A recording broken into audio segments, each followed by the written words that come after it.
here today with a little bit more of a real down to earth episode.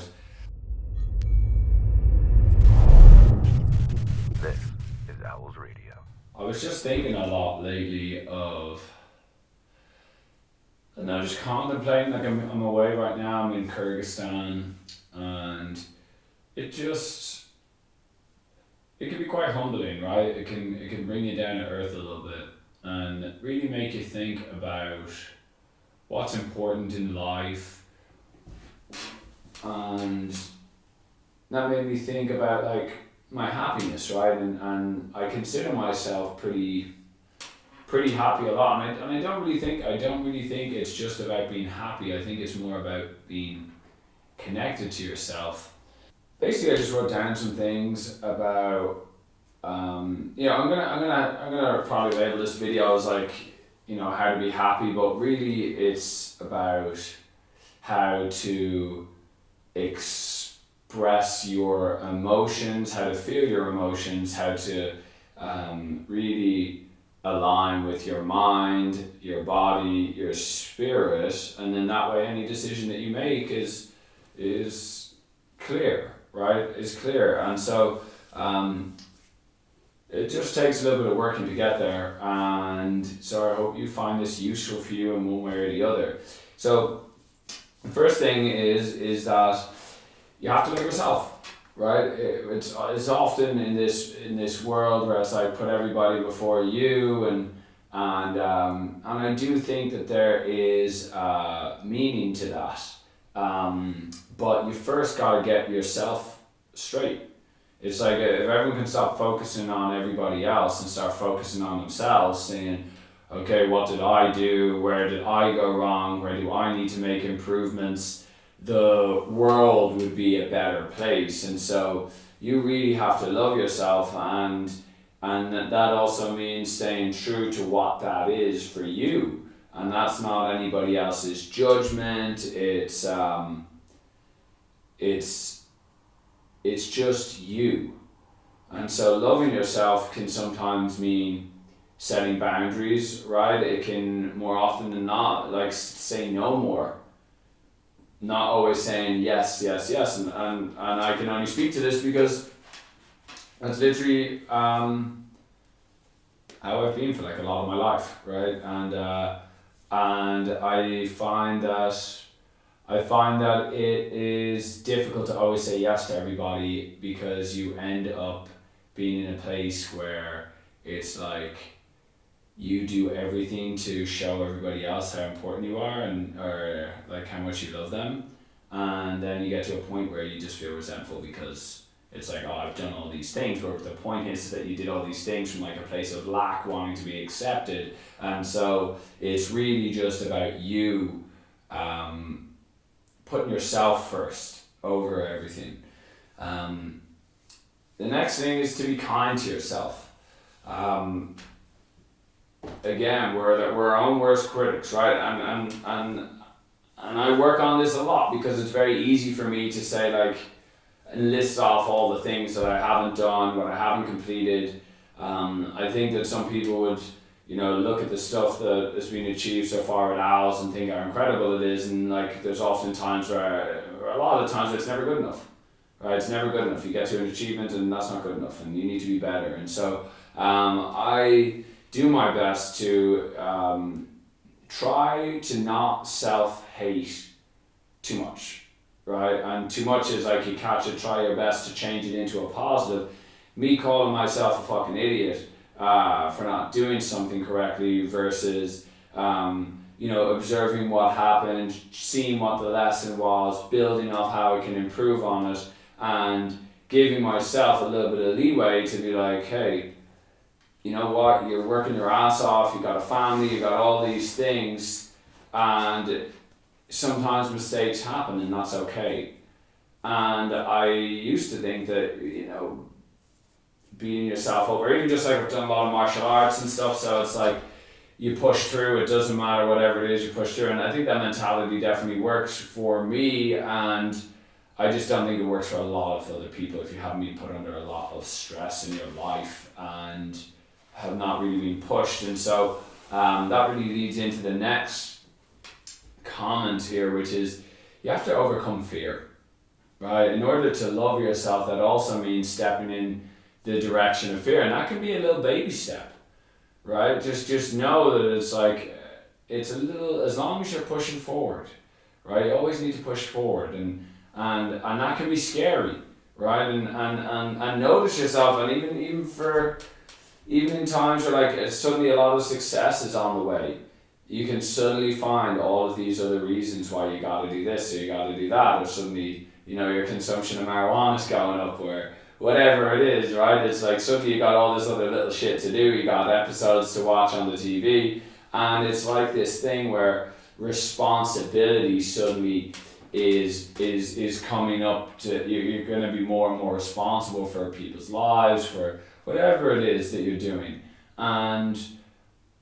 And so it's always important that when you're feeling that fear inside of you, that's that point of growth. That's the point of your success just around the corner. And it's really important that you don't, every time something, because the world can be a very scary place. And if you aren't in control of yourself and your mindset, the world will eat you up. Like you can live in hell on earth, or you can have your heaven on earth. And that really comes back to your mind. It comes back to how you treat yourself. And I always say to myself, is it something whereby, like, if I did something wrong, do I really want like negative reinforcement? Is that something that I like? Is that something that really motivates me? Or when somebody shouts at you and says like how dumb you were to do something, or like whatever it is, whatever the example is, I'm sure you could all come up with them. It's not something where you come back and go, you know what, I really want to work harder.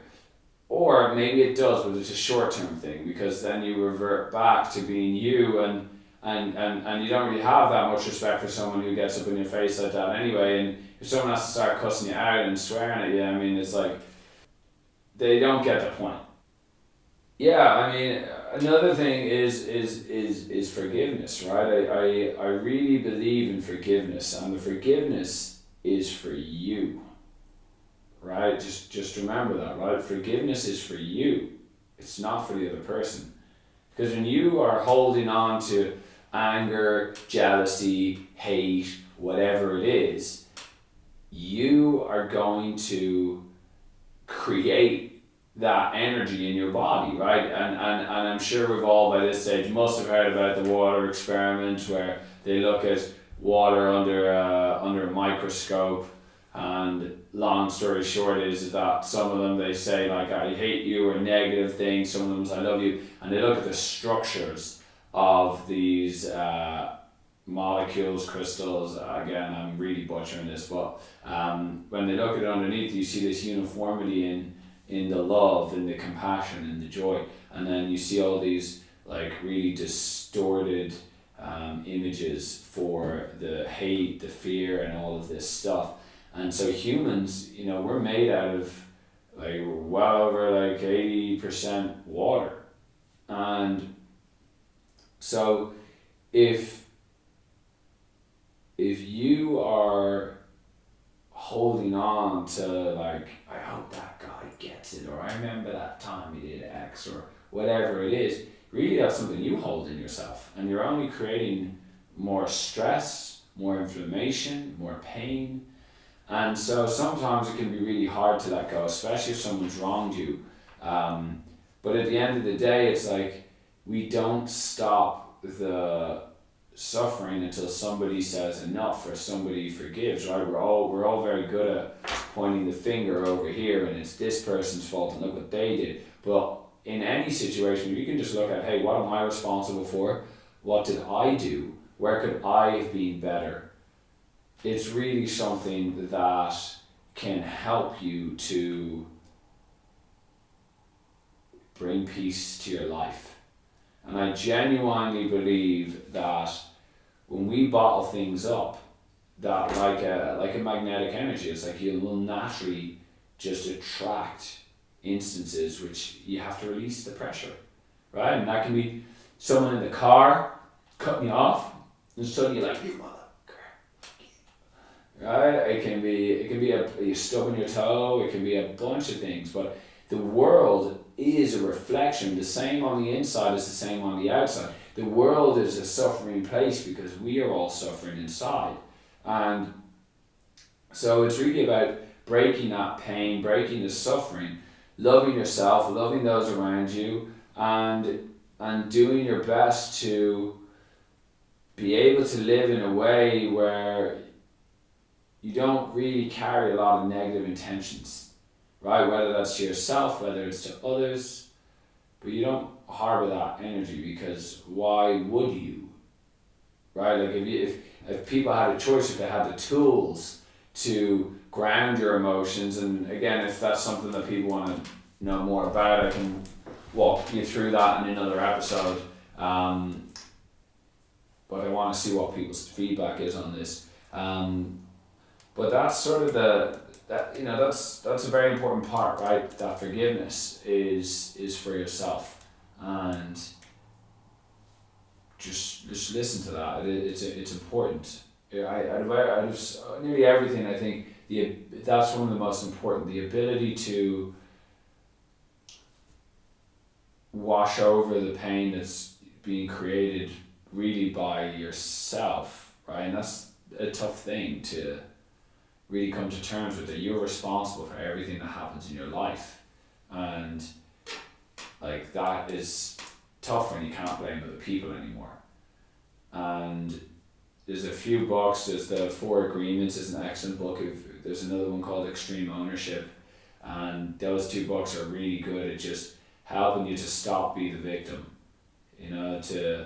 to really recognize your responsibility in living on this earth and how you have a direct effect on how your life is. And so if you had the tools, and we don't get taught any of this stuff, right? So it's like, if you had the tools, I'm sure everyone would take that if they had the option.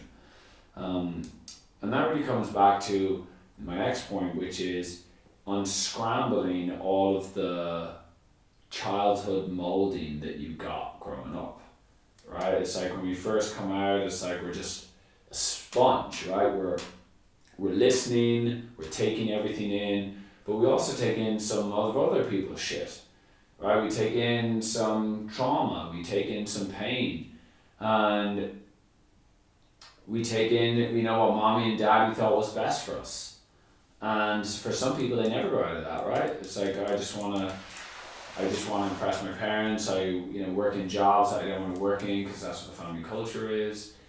And it is really something for you to figure out what parts of growing up is true for you, and what is the unnecessary baggage you picked up that is actually not you anymore. And that can be unscrambled in a multitude of ways.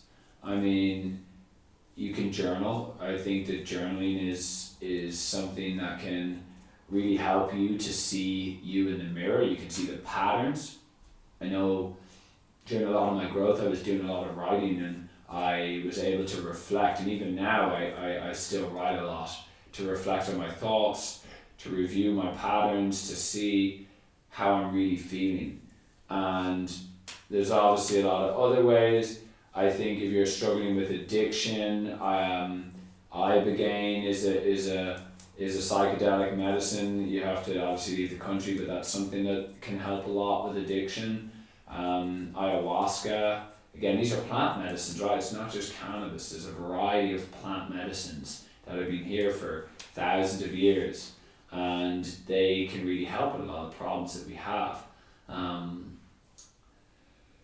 Excuse me. 2 minutes late. I would say next to that is obviously cannabis can be very helpful to people, but sometimes cannabis can not really give you the introspection that you need, and so that sometimes requires the assistance of of other plants, right? Such as ayahuasca and ibogaine, and there's many others. There's peyote and many others that can really help to provide insight for you. And just to sort of come to finish off the last couple of points. The first one is how you observe the world around you. And I used to have a lot of negativity and judgment towards others, right? And after reading the Four Agreements, one of the Four Agreements is that you're always doing the best that you can, and everybody is. And when you can begin to see that, and I give the example of a heroin user who's on the street or somebody's homeless, right? It's like we often can look, or at least I can speak for myself, I used to often look at the state of those people. I can't believe they're living like that, and why would they live like that, and they should be doing X, Y, Z, whatever I think, just ridiculous. And sort of just like a poor outlook. And again, that doesn't help anything. And so really changing that into like, hey, you know what, if that person had a better idea,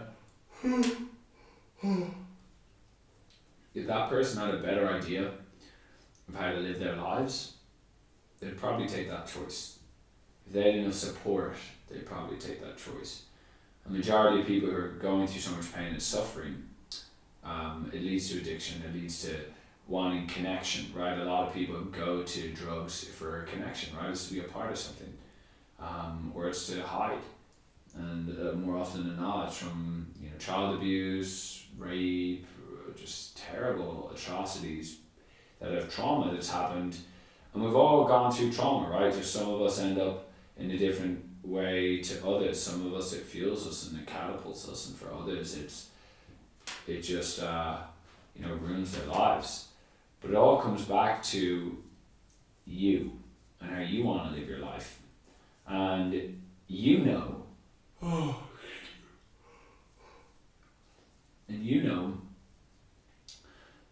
that you're always doing the best that you can do. Always. Your mind may tell you otherwise, you may look at other people, but when you can start to change that and go, I'm doing my best, it can really, really help. And so those other people, those people who are suffering, maybe on the streets, whatever it is, could be a family member, anybody, they're doing the best that they can do. And then finally, the last thing I want to say is something that really hits home for me, and that's to have gratitude. No matter what it is, have gratitude for this existence, right? Have gratitude for the food on your table. Have gratitude for the smoke in your hand, right? Have gratitude that you're in a place where you can make a choice about what you want to wear, where you want to go, how you want to get there, and be thankful, because this is a crazy experience we're all having here, and it can be gone like that. Suddenly, lights out, you're gone, you're on to the next world. And I really think that we want to improve the societies that we're in, right? We want to help others. Ideally, we don't want others to go through the same pain and suffering that we did. So it really comes back to you and the choices that you make for your life and how you want to live it. And if you're somebody that's suffering, if this video really hit home for you, if you ever want to talk or anything, right? Like if we want to try and help as many people as possible, but the real thing is you also got to figure out how to help yourself, right? And that comes back to you saying no to more people, you putting yourself first, you having gratitude for your existence. And when you can do all of that, it can lead you to a place where suddenly good things start to happen in your life, and they suddenly happen more often. Right? It's like, are you lucky, or is it just that you magnetically attract certain instances that bring you joy? And so I do think it's important that we as the Parliament, as Team Owls here, that we support one another. And that's not going to be just through products. Right? It's going to be much more than that. And so this is just a little snippet of Luke's thoughts on how to be happy, how to enjoy yourself. So if you enjoyed the episode, if you found it useful, please leave a comment below, ding the bell, and just again have thanks. Love your kids, love your family, give your mom a hug, whatever it is for you. Or you know what? Take some time for yourself. Say no to the family. Say no to the family gathering. Say no to your wife. Say no to the kids. And say, I'm doing me today. I want time for myself. I want to journal. I want to write something. I want to read a book. I want me time. You'd be surprised how nice that feels. Give it a try. Peace.